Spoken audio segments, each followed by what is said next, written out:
What is up, though, Lions fans? It's your boy, Motor City Don P. Motor City Cats back up in this PP. The Motor City Cats, we back at it. Came to give you stats, not static. Whatever you do, make sure you keep your Lions news pragmatic. What up, though, Donkey Kong?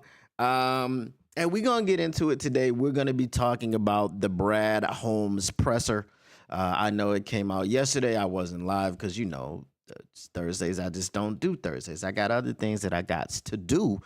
But we're going to talk about it, some of the reactions that I had to the situation, and some of the questions that I have for the fan base, and some of the sentiments that I see around the town. Now, I think the biggest thing for me, the biggest takeaway was that Brad Holmes was a little bit perturbed.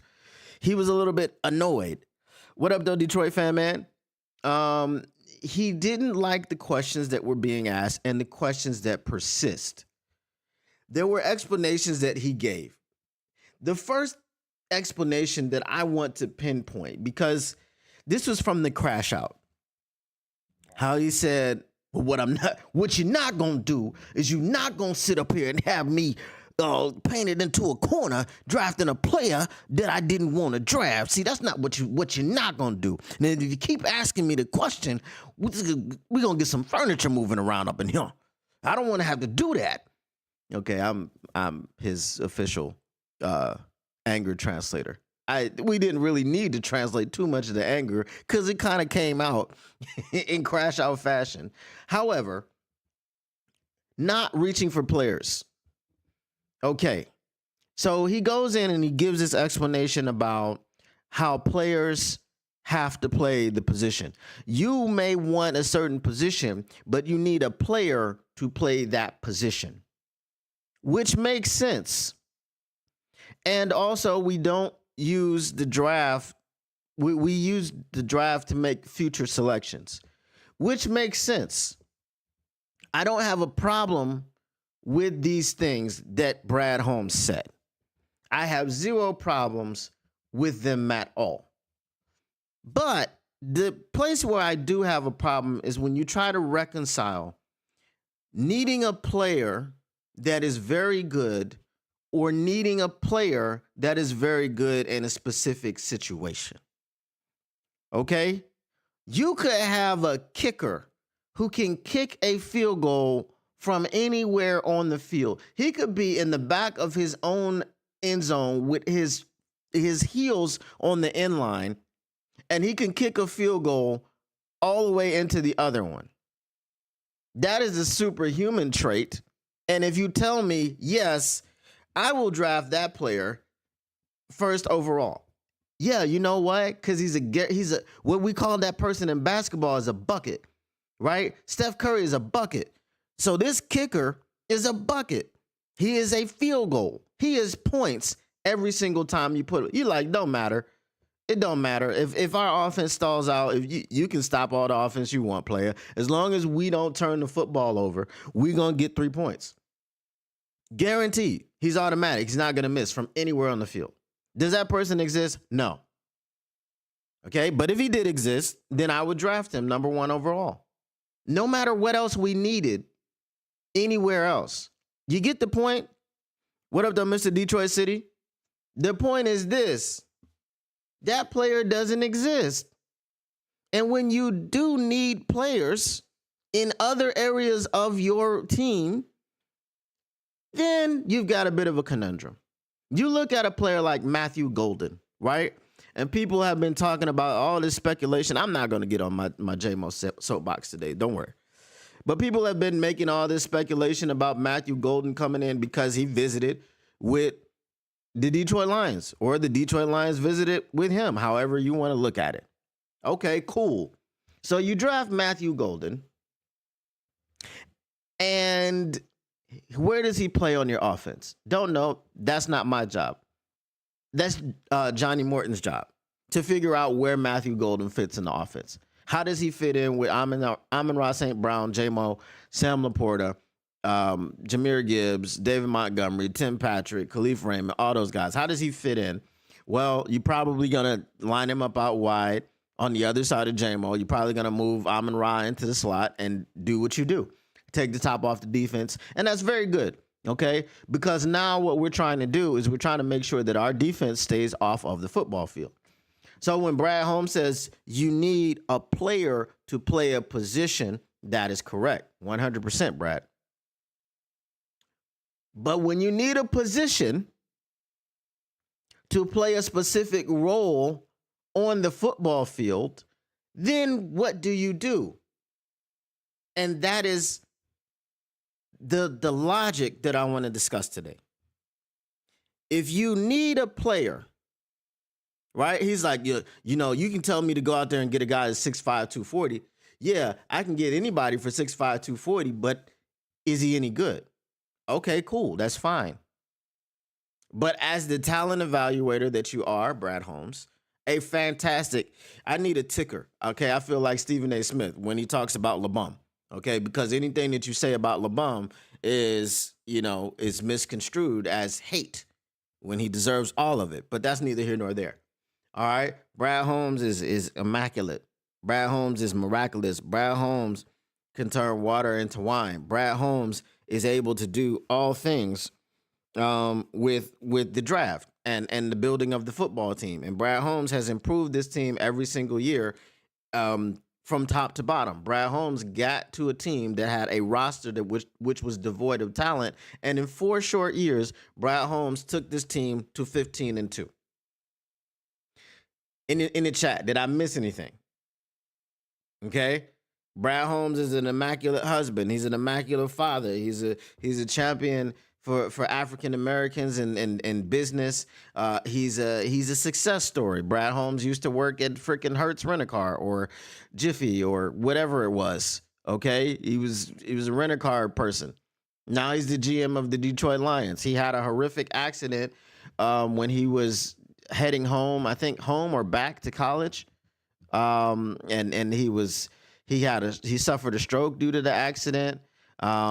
He never gave up. The right side of his body was paralyzed. He had to learn how to walk again and all these things and talk and all these things. And then he was told he would never play football again. He was told he would never play football again. And 2 years later, he was back on the football field. Okay. Did I miss anything? Brad is a stalwart representative of our morals and ideals. Okay, thank you, Detroit fan man. Donkey Kong says, yes, Brad's truly amazing. Can't wait to see how he shocks us in the draft this year. Okay, all right. Now, shocking can be good or bad. All right, so now I've said all of these things, and now I want to address what was said. Okay. So you need a player to play a position, and you don't need a guy that's 6'5", 240 or 260 who sucks. You do need a guy who's 6'5", 240 or 260 who's very good. Okay? If you are on a football field and you look in your room of wide receivers and you be like, damn, we don't have any. But if we draft an offensive lineman, that'll help us throw the ball to our garbage-ass wide receivers. I'm not saying any of our wide receivers are garbage. Our wide receivers are very good. I'm just making an example. Okay? If you draft an offensive lineman, which you already have an abundance of, okay? Not saying let's say we have no weaknesses in the offensive line. And then you draft an offensive lineman, but you had wide receivers that were sitting there and could help you because you don't have any good wide receivers, or you have one good wide receiver, right? Let's just say the only wide receiver on this team is Amon-Ra St. Brown, and everybody else is a nobody. Much like when Amon-Ra St. Brown got drafted, right? When Amon-Ra St. Brown got drafted, we didn't know what he was going to become, but he was the only one that really was worth anything. Okay? So, let me let this crazy cat outside because he ain't doing nothing but Hold on.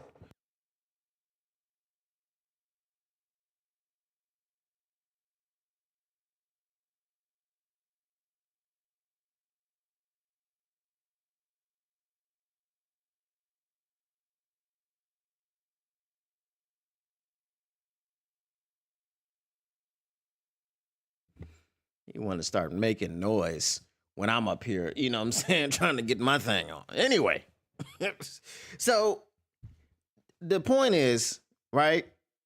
When Amon-Ra St. Brown got drafted, well, we didn't have anybody else. We had, I mean, just who did we have? Tyrell Williams, Brashard Perriman, and the list goes on of people that just weren't helping us on offense. They weren't helping us catch footballs. They weren't helping us advance the football down the field. They weren't helping. Okay.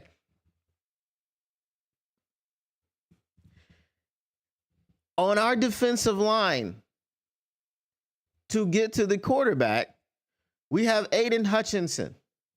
Let's stop there. Okay. Aleem McNeil has, in the last 2 seasons, have 5 sacks and 3 sacks, 3.5. So he's had 8.5 sacks in the last 2 seasons as an interior pass rushing defensive tackle. He's been injured both of the last 2 seasons. Last season, he didn't finish the season. Okay, he played most of it. I think he got injured in week 14. So he played most of the season. The season before that, he missed 4 games in the middle of it. Okay, he had 5 sacks. We thought he was going to be on pace for about 8 or 9. Okay, cool. Aleem McNeil gives you 9 sacks. I'm just saying. Aiden Hutchinson, if he doesn't get hurt, gives you 20.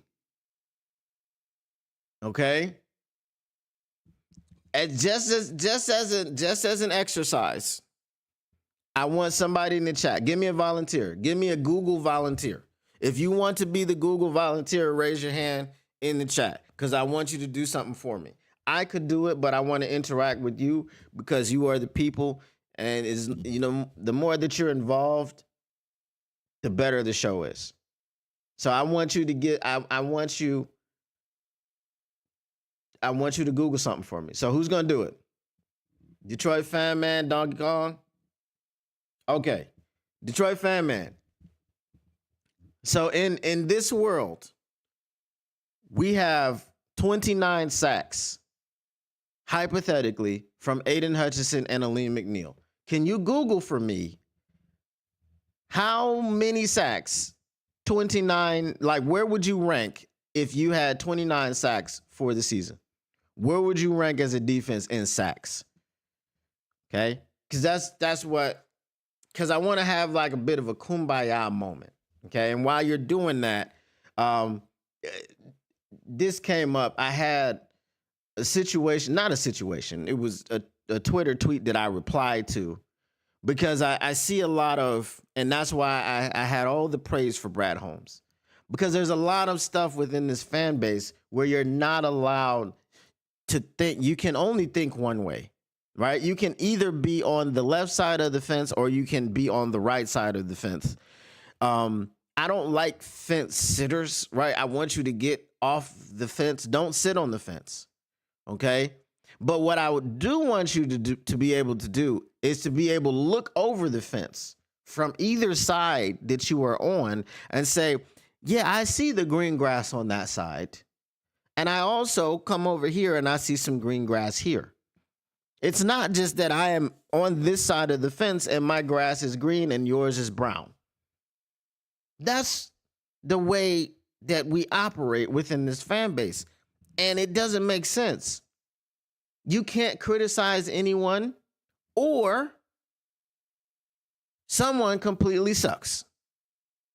Right? Like, there's no middle ground. If you say anything about Brad Holmes, you are a Brad Holmes hater. Why do people have so much problems giving credit to Brad Holmes? I have 0 problems giving credit to Brad Holmes. Brad Holmes is my favorite GM. I love Brad Holmes. right? In a non, you know, plausible sort of way. I believe that Brad Holmes is the greatest GM that the Detroit Lions have ever had. Right? However, I also don't believe that he's infallible. I don't believe that every pick that he's ever made has hit. Most of them have, which is why he's great. Michael Jordan is the greatest basketball player ever. Michael Jordan didn't hit every buzzer beater. He didn't win every game. Sometimes you take L's. So Detroit Fan Man says current single season record holder is TJ Watt, 22. Right. Right. No, I don't mean the record. I mean as a football team, if you have 29 sacks as a football team. That's why I said Aiden Hutchinson and Aleem McNeil combined give you 29 sacks. We're just going to disregard everyone else. Okay? As a football team, as a defense, where would you rank if you had 29 sacks total on this season? That's the question. Okay? So, again, we should be able to talk about things that don't make sense or things that aren't quite right. Right? If you look at Levi Onwuzurike and you say, oh man, he's a hit, he's dominant, you're lying. If you look at Josh Pascal and say, oh man, Brad Holmes really hit on Josh Pascal, you're lying. If you look at Aleem McNeil and you say Brad Holmes really hit on Aleem McNeil, okay, cool. Okay, but we did list the fact that Aleem McNeil has injury concerns. He missed time the season before last. He missed time last season. Okay? If you say Hutch, and I don't care what the circumstances of drafting Hutch were. You drafted him. You could have drafted Sauce. Right? It wasn't a slam dunk. You needed somebody on the defensive line. Hutch was there at number 2. You had the entire draft ahead of you. You had everyone available in the top 10, the consensus top 10 picks. You could have drafted anyone. You drafted Hutch. So I'm not going to poo-poo you and say he fell into your lap. He fell into your lap metaphorically because Jacksonville made a stupid decision. Right? And if Jacksonville hadn't made that decision, was Sauce the pick? I don't think that if Brad Holmes is a great, I'm sorry. Let me say this. I don't think that if Brad Holmes is a great talent or evaluator, which he is, that he would have drafted Trayvon Walker simply because he was available. Right? You didn't draft Hutch simply because he was available. You drafted Hutch because he was the right pick. That's why you drafted Hutch. And I don't know that we would have been upset if he drafted Sauce. Would Sauce have had as much as an impact on his team as Hutch? I don't know. Hutch has 3 picks. Doesn't he? Yeah, because he has one more than Jeff Ohel-Nokuda. Jeff Ohel-Nokuda has 2 in his entire career.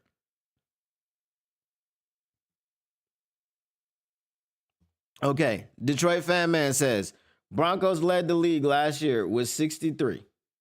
29 would place us in the bottom third. Motor City Cats, but I'm a dog. But lions are cats. They're big.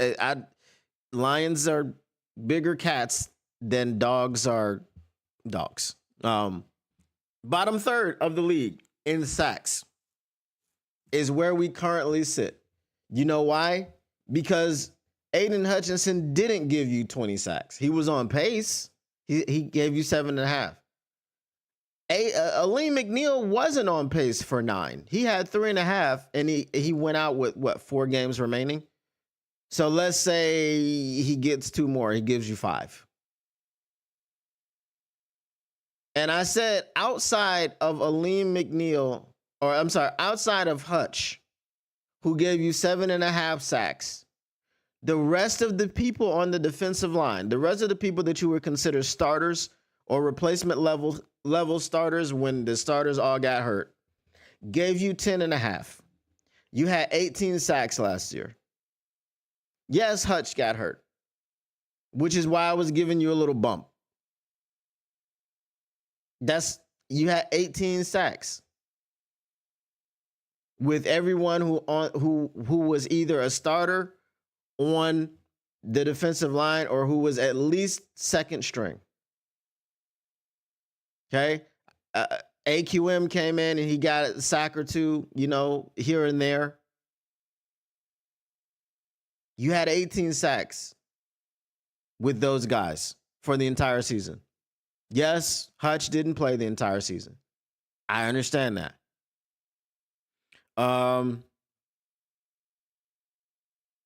McNeil was on pace to eat the whole box of donuts, but Broderick Martin beat him to it. That's Mitch. All right. So do you guys see what I'm saying here? So when Brad gets mad at I think it was John Macaron, the doc, right? I think it was him who asked the question. So when Brad gets mad about this question, and when Brad gets mad about I don't see, when you go to a movie and you watch the movie, you've never seen the movie before. So it's good. You want to wait and see what happens. So why can't people just do that with the draft?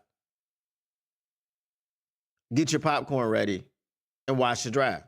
And here's the reason why, Brad. And I know you won't see this. I mean, you could. I am part of the LNU fam. I mean, you might could see it. So the reason that people are reacting the way that they're reacting, number one, is we need content. We need something to talk about. And you provide us with great content, Brad Holmes. Okay? You provide us with great content. We talk about everything that you say. Detroit, Mr. Detroit City is on one today. So you provide us with great content, okay? But some of the things that you say and some of the picks that you've made are concerning. The Broderick Martin pick is concerning. When you made the Broderick Martin pick, I didn't care.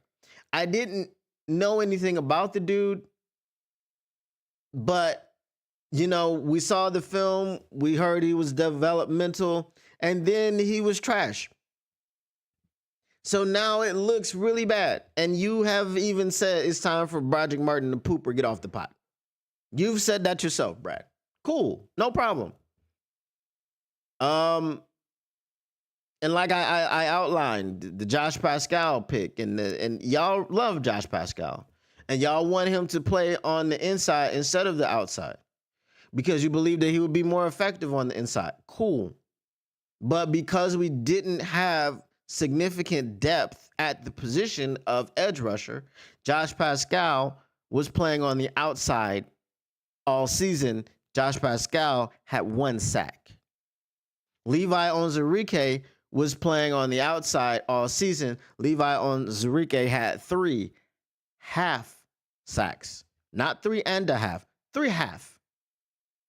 And every time I say this, I want to make sure that you heard me. I didn't say 3.5. That's what Aleem McNeil had. He had 3 half sacks. And I don't want to do it. I don't want to do it, but I got to. I don't want to trip, but I gotta though. Marcus Davenport played 2.5 games for the Detroit Lions. I'm sorry. I misspoke. He played 1.5 games. He played week 1, the whole game, came up with some sort of groin injury at the end of, because he doesn't play in preseason. He doesn't practice in training camp. He's always off to the side working one-on-one. He'll get in a few team drills here and there. So his body, you guys are so worried about. Listen, let this sink in, y'all. And I really want y'all to hear me out there in Detroit Lions land, Lions Nation. Unite. Y'all are so concerned about Marcus Davenport's health that you have him pretty much in bubble wrap the entire training camp. He gets in there, he gets his work in. A lot of times it's limited.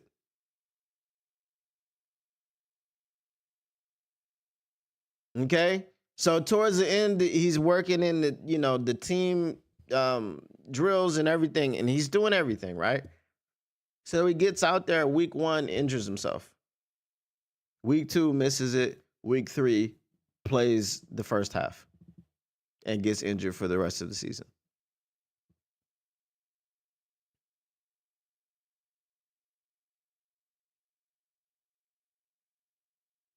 SS says Brad gonna take Starks at 28. Mark my words. And Starks isn't a bad player. But can Starks put his hand in the dirt opposite Aiden Hutchinson? No, he can't do that. He can't. That's why, Brad. That's why. Like I said, we had 18 sacks from our starting defensive line to our replacement level defensive line. And when I say replacement level, I mean like, okay, second string. Because you can feel okay when you have your second stringers come in, unless it's at quarterback. Right? When let's say Jahmyr Gibbs and David Montgomery are your 1A and 1B. If Craig Reynolds comes in for David Montgomery, you can feel okay. Now, you're not expecting Craig Reynolds to have 100-yard games or anything. If Vaki is who Vaki is supposed to be, if he comes in for Jahmyr Gibbs, right, you can feel okay.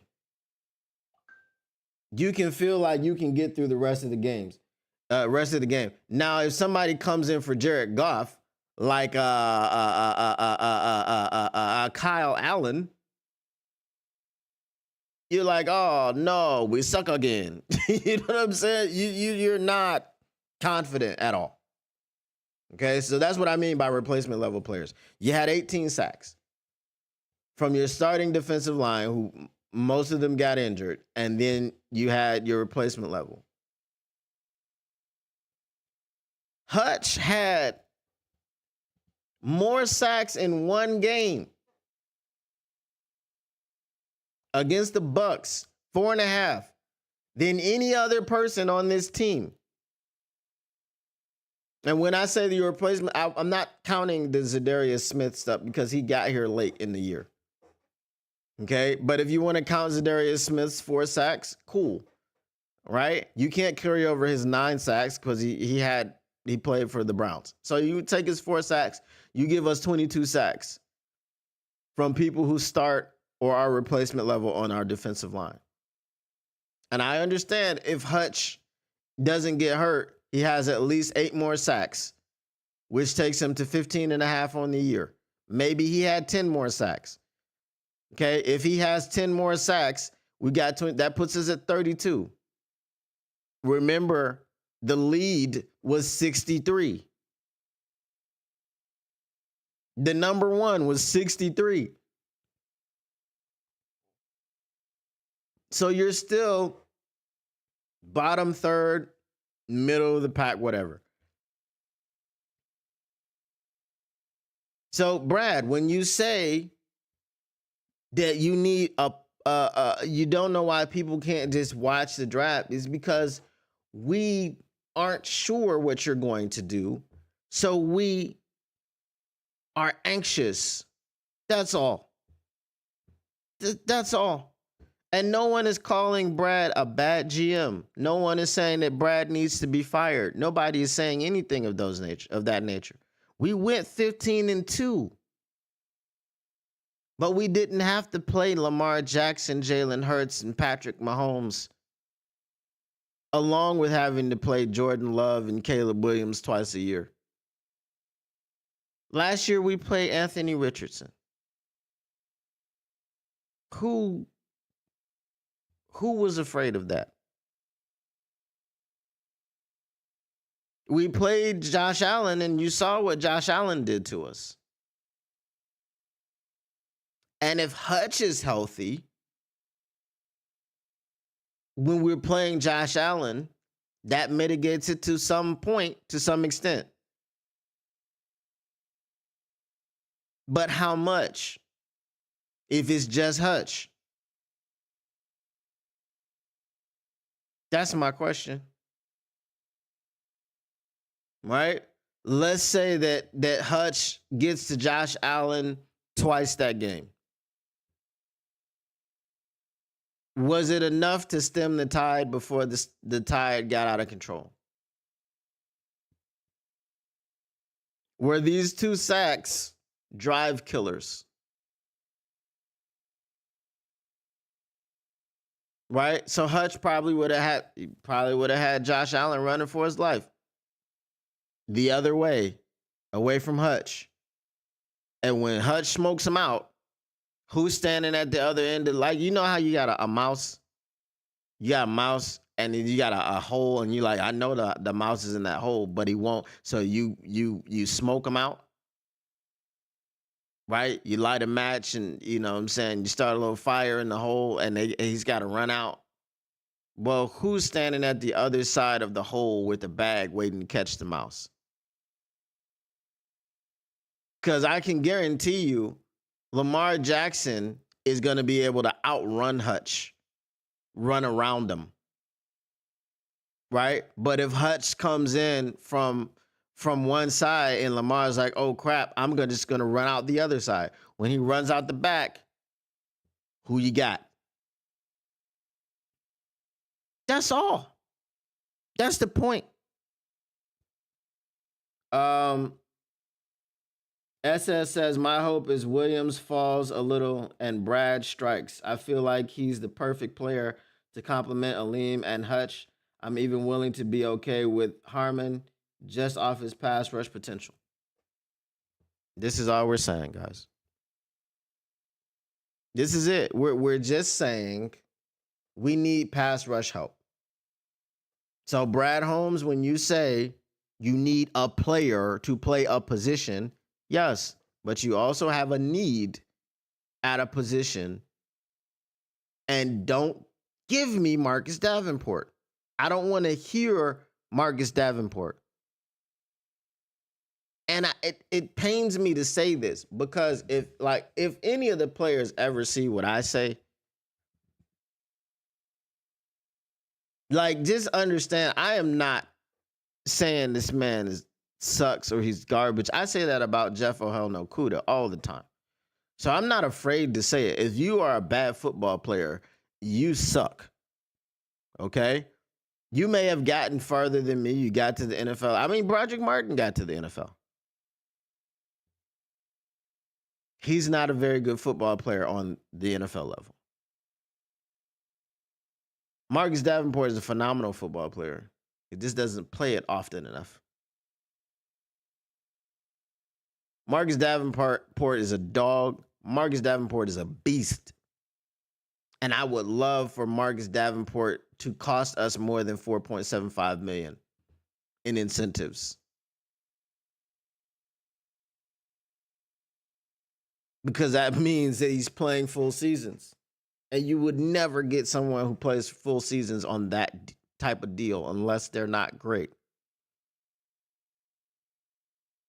Marcus Davenport is a starter. Marcus Davenport has the ability to be a superstar in this league. I think Marcus Davenport could be talked about like Myles Garrett. He's that good. He's that freaking strong and you know, athletic and all these things. But he also cannot stay healthy. So when you say but we got Marcus Davenport, no, I'm good. Because Marcus Davenport is not going to give me the type of production that I need from the player for the entire year, because he's not going to play for the entire year. This is why we want a Big Z back. Speaking of Big Z, Brad Holmes also said that there has been no more discussion with Big Z's agent because pretty much the ball is in his agent's court. So what I believe that he's saying with that is because he said we basically just left it as the agent will come back and let us know if there's any changes. So what they're banking on is Zadarius Smith going out, looking at the open market, not getting the type of deal that he thinks that he should get, even if it's 1, 2 million, maybe even 3 million extra to go somewhere else where he can't win. He loves Detroit. He loves his teammates.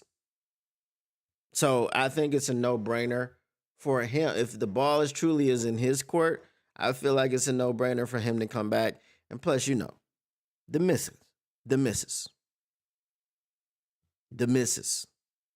We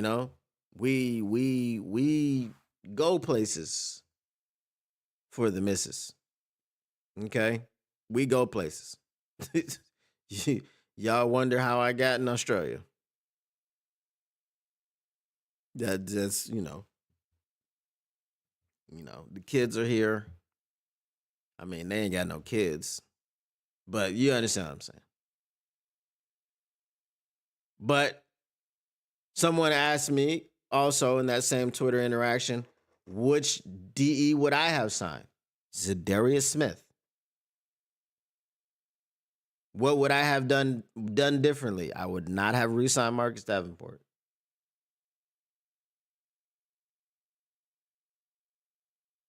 If you're looking at Marcus Davenport's deal as the reason why you don't re-sign a Zadarius Smith, I think you've done a disservice.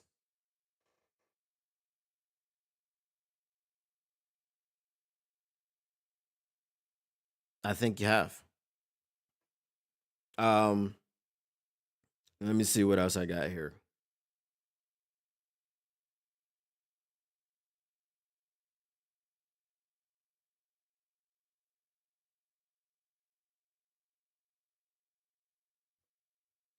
Um,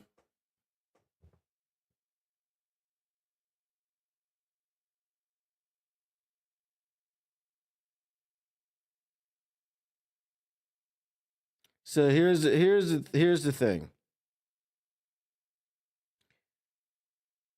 When you create content,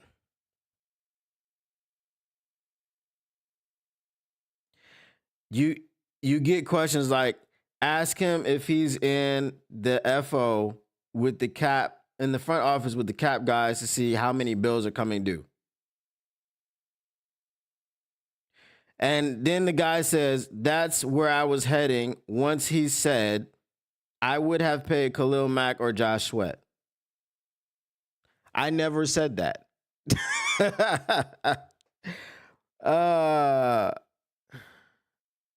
So here was the interaction. I said, so basically it started off like this.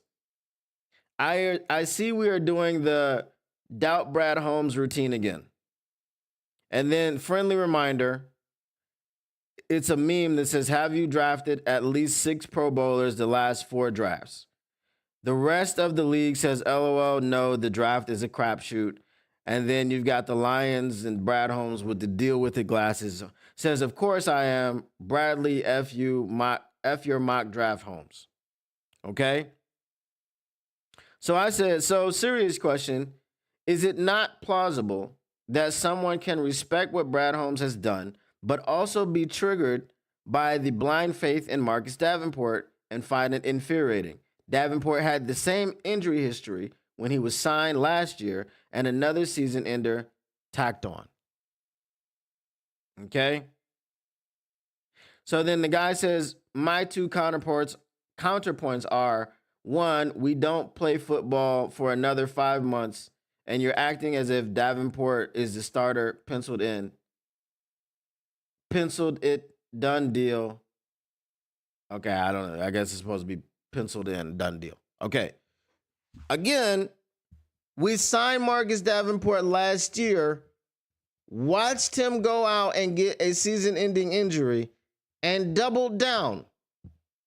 We did the same thing with Emmanuel Mosley. So there's precedent here. It is not just those who ignore the past are doomed to repeat it. Those who do not learn from the past are doomed to repeat it. Right? So he says, so you're acting as if Davenport is the starter penciled in. Right now he is. And because of the precedent, we're worried about the draft. Okay? And then he says, what would you have done differently? What edge would you have paid instead? Okay?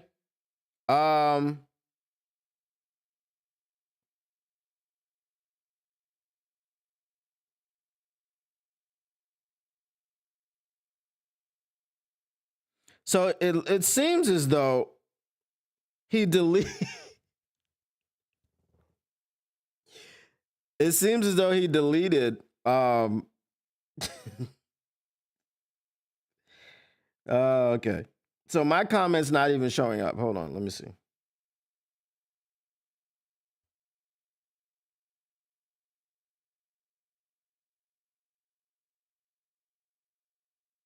Yeah, my comment's not there.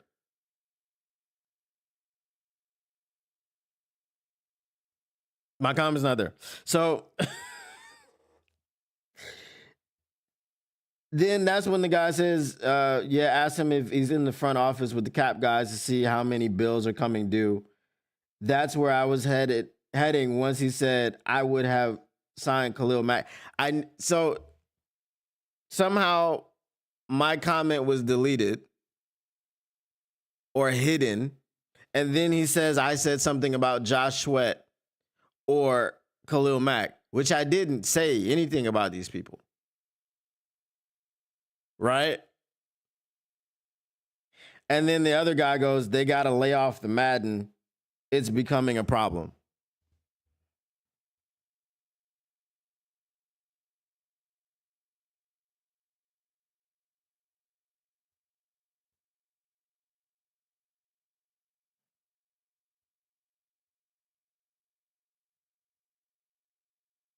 Okay.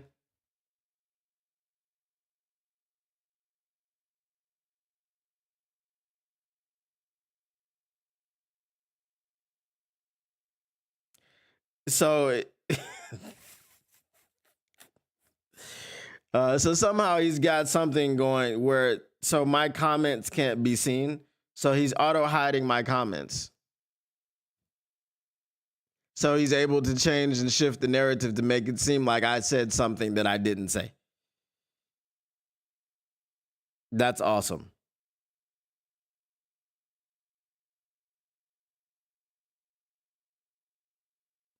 All right, that one went through, but my other one is hidden somewhere. So anyway, I mean that's the thing. Like we just can't have honest conversations as Lions fans. I don't know why, but it is what it is. All right.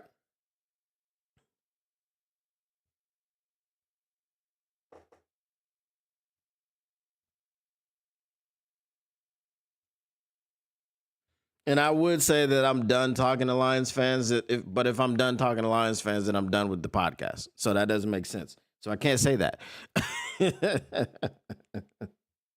I can't say that I'm done talking to Lions fans. Um,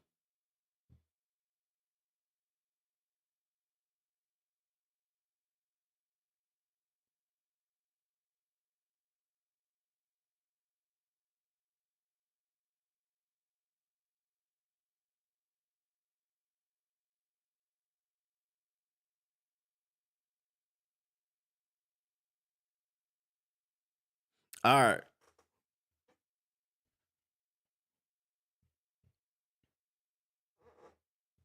So it was another thing. Hold on. What did I?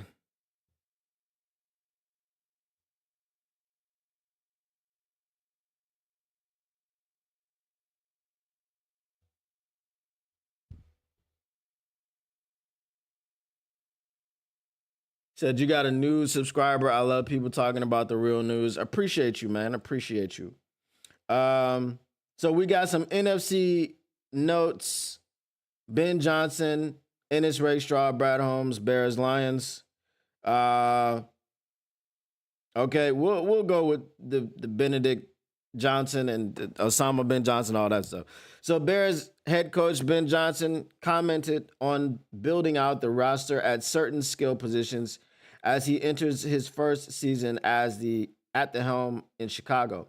He says, "To me, that's how you want to construct your roster. From all your skill positions, you don't want 5'6'4" guys in the receiver room. You says you're more of a basketball team." Johnson said when discussing how to identify the right players for the system via BearsWire.com. How you would have a point guard, the power forward, you have a wealth of different skill sets that you can look to call upon whenever you're at in the field, wherever you're at in the field, and whatever situation arises. What do you guys think? What are your realistic expectations for the Chicago Bears? Do you think they are going to be a problem in the NFC North? Do you think that Ben Johnson is going to fall on his face? I'm sure we all hope that he falls on his face, but we don't know if he's a leader of men. We don't know if he's able to motivate. We don't know what he's going to be able to do. So we assume that he is going to fall on his face. What do you guys think? Lions. The Lions added 3 free agent cornerbacks, including DJ Reed, which puts 2024's second-round pick Ennis Rakestraw's role in question. Detroit head coach Dan Campbell clarified they are not pessimistic about Rakestraw despite the additions, and he discussed the expectation that Rakestraw will improve. Okay, so obviously he said this at the owners' meetings. So the news is really slow. Okay, when you're talking about the owners' meetings 5 days before the draft, you ain't got much to talk about. Ennis Rakestraw is another guy that I had concerns about when we drafted him. Before we drafted him, going through the pre-draft process, as we know, he was injured. He had a sports hernia or something like this. He had core muscle surgery. He wasn't able to do a lot of the things pre-draft. So I was sour on him as far as his injury history. We already know he's a dog. We know, he can cover. We know he can tackle. He sticks his face in the fan, as they say. We all know these things about him. But the thing that kept him off of the field wasn't a lack of experience or the fact that he was a rookie and it was his first year. The thing that kept him off the field largely was the soft tissue injuries, which was the same thing that kept him out of the pre-draft process. But it wasn't the same area of the body, but soft tissue injuries are very concerning. So, what do you guys think about Ennis Rakestraw? Do you think he's going to take a big jump? Coach Campbell expects him to take a big jump. And I'm not in the building with them. I don't see them as far as how they train and what they're looking like when OTAs start and what they're looking like when training camp starts.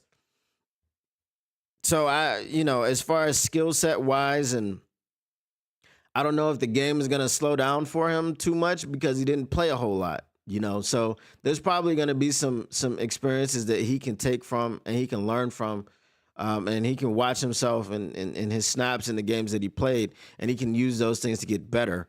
But it's about the health.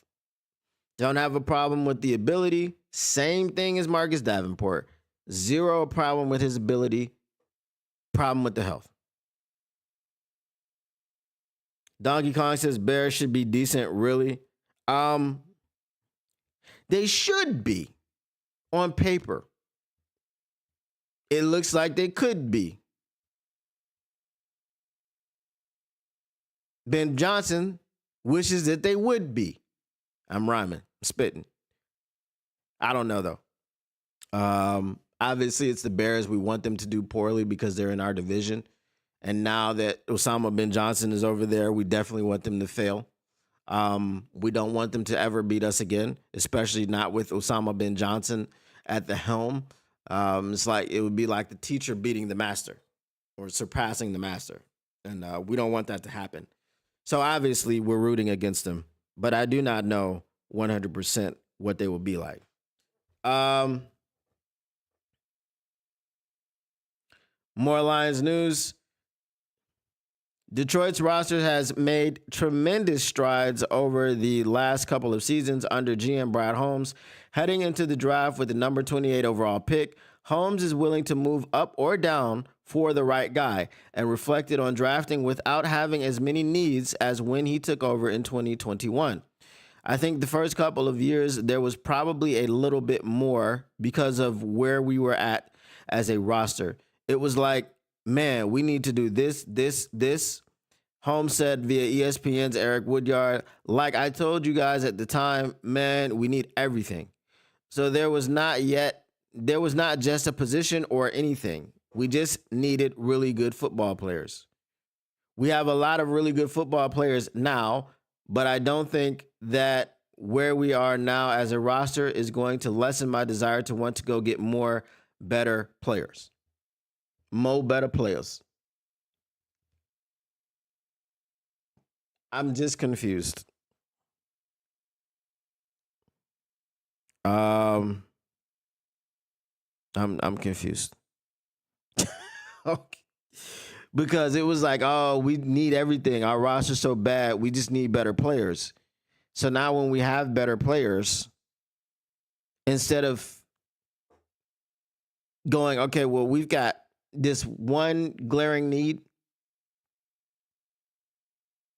Like, so here's my question. The people that are like trust Brad Holmes, but we need an offensive guard, or because we lost Kevin Zeitler and there's going to be some other departures in the offensive line soon.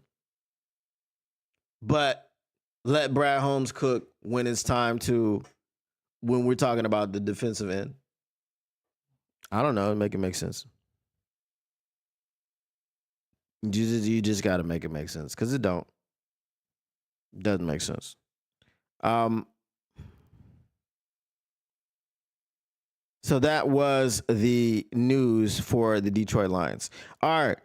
Go ahead and get y'all mailbag questions in. Do you guys have any questions about the draft? What are the plans for the draft? Anything of that nature? I hope to get the draft app out.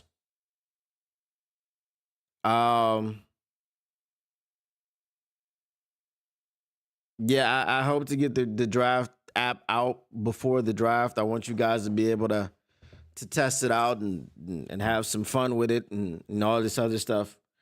But yeah, get your questions in. Let me know what are you guys going to be doing. If you have questions about the app, I don't know if you guys I don't remember who was here when I debuted it, but I think some of you were and some of you weren't. Um and since then it's gone through some changes. I've switched the platform.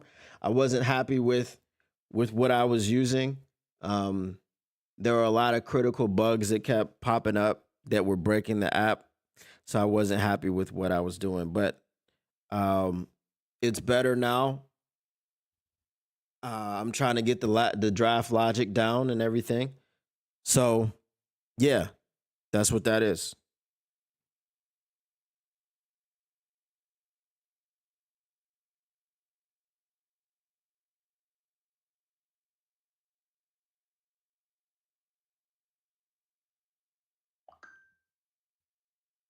So questions, comments. Um, Detroit fan man says Hank Fraley's kid plays center at North Dakota State University next to his best friend Gray Zabel. Allegedly, Hank loves him. Feels like this is something we should have already known. Why hide this? Uh you hide it because it tips your hand. And if everyone within the NFL circles believes that Gray Zabel is a lock to go to the Detroit Lions, then they can kind of formulate some different plans. When you're open for business and people want to trade up, as Brad Holmes has said, he hasn't gotten any calls for people interested in trading up to number 28 or trading back for that matter. But I think it was more so trading up. So that's why you hide it. You know, it's strategic. And then you have the fan base. When you tell us, yeah, well, you guys want an edge. You wanted us to trade for Trey Hendrickson. You wanted us to re-sign Zadarius Smith. You wanted us to trade for Myles Garrett. You wanted us to trade for or sign Khalil Mack. You wanted us to sign Josh Sweat. You wanted us to do all these things, and we didn't do any of them. And guess what? When the draft comes, we're not drafting an edge in the first round either. I think people would have been pretty upset. People would have been pretty upset. So, yeah, that's why you hide it. Donkey Kong says, I live in Green Bay. I'll probably go for day one. That's what's up. That is dope. Well, hopefully, if you go for day one, you'll get to see a pick. You'll get to see a pick from the Detroit Lions. Hopefully, I understand the trade back situation. I just don't want him to trade back, man. I want him to trade up and just get an impact player, man. I want him to get an impact player on the other side of Hutch. It's really all I want, you know. And if you do that in the first round of the draft, I'm Gucci, you know. I'm gonna come to the rest of the draft coverage like,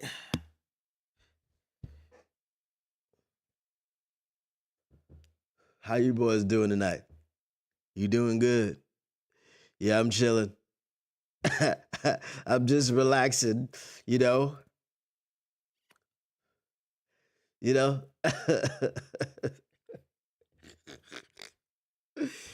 It's a stark contrast from the crash out that's coming.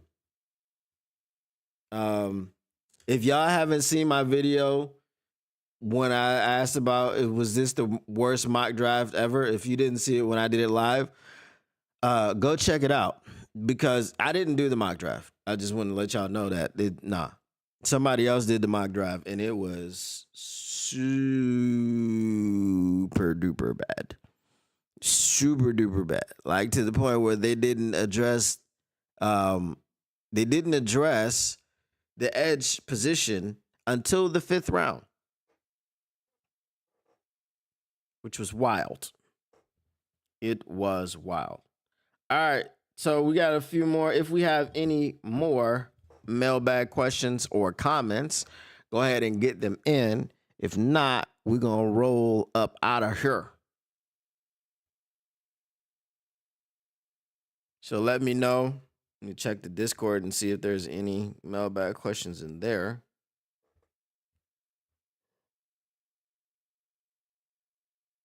Whew.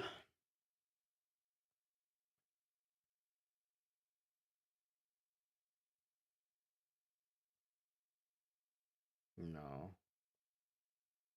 All right, none in there. All right, guys. Appreciate y'all stopping through, hanging out, and all that you did and all that you do. Motor City Cats, we back at it. Came to give you stats, none of that static. Whatever you do, make sure you keep your Lions news pragmatic. And we are out of here. Peace.